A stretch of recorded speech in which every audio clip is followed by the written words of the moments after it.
değerli basın mensupları, STK temsilcileri ve 28 Şubat ve FETÖ mağdurları. Bizler çeyrek asra aşkındır eşleri, babaları, kardeşleri, oğulları dört duvar arasında olan mağdurlarız. Yakınlarımız adil bir yargılanmayla suçlu bulunarak cezaevine atılmadılar.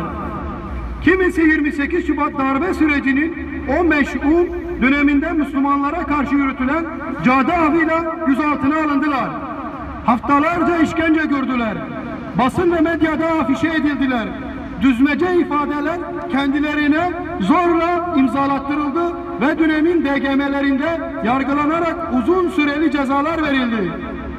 Andolsun ki Yusuf ve kardeşlerinde sonraları için dersler vardır. Yusuf suresi 7. ayet-i kerime. Tarih boyu nice zulümler yaşandı.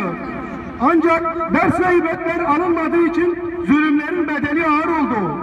Ne Yusuf'u kuyuya atanlar ne de zindana atanlar payidar oldu. En nihayetinde Yusuflar muhakkak dünyada aziz kılınacak ve ahirette de bahtiyar olacaklardır. Bizler buradan Yusuf peygamberin kıssasına işaret ederek günümüz Yusuflarının yaşadığı mazlumiyeti bir kez daha dikkat çekmek istiyoruz.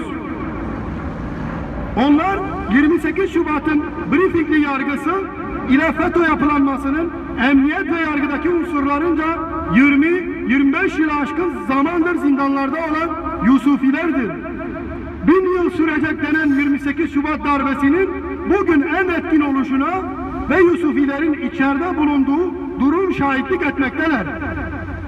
28 Şubat darbecilerini yargılayacak, mahkum edeceksiniz ama onların briefingleriyle mahkum ettiklerini görmeyecek, haklarını iade etmeyeceksiniz. FETÖ elemanı, polis, asker, savcı, hakimleri terörist diye derdest edeceksiniz. Fakat onların terörist diye mahkum ettiklerini görmeyecek, hepsini aynı zindanda tutacaksınız. Adil ve tarafsız karar vermediklerinden dolayı devlet güvenlik mahkemelerini ve özel yetkili mahkemeleri kapatacaksınız ama vermiş oldukları kararları iptal etmeyeceksiniz. Bunun izah edilir ve savunulabilir hiçbir yanı yoktur. 28 Şubat ve FETÖ yargısı mağdurlarının yaşadıklarını tarih yazmıyor mu sanıyorsunuz? Gelecekte utançla anılacak bu günlerin unutulacağını mı sanıyorsunuz? Heyhat, heyhat! Ey bu zulme sessiz kalan ve ellerinde imkan varken bu zulmü ortadan kaldırmayanlar! Yıllarca dört duvar arasında yaşamanın, hayata tutulma mücadelesi vermenin, evlatlarınızla demir parmaklar arkasında kucaklaşmanın, anne ve babalarının çocuklarına hasret ile bu dünyada göçmelerinin ne anlama geldiğini bilir misiniz? Hiçbir şekilde hayat hakkı tanınmayan masumların çığlıkları arş-ı alaya yükselmişken bugün hala bu çığlıkları duymamak gayretullah'a dokunacaktır. Göz altında alındıklarında 18'inde bıyıkları henüz terlememiş gençlerimiz içeride saçları, sakalları ağardı.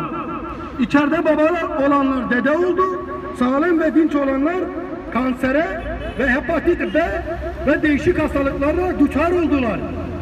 Maalesef sağ ve canlı girenler cenazeleri çıkmaya başladı.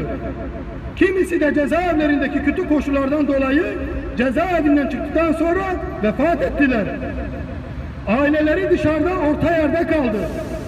Bu cezaevi senin, bu cezaevi benim diyerek karkış demeden cezaevleri yolunda ve önlerinde bir ömür tükettiler.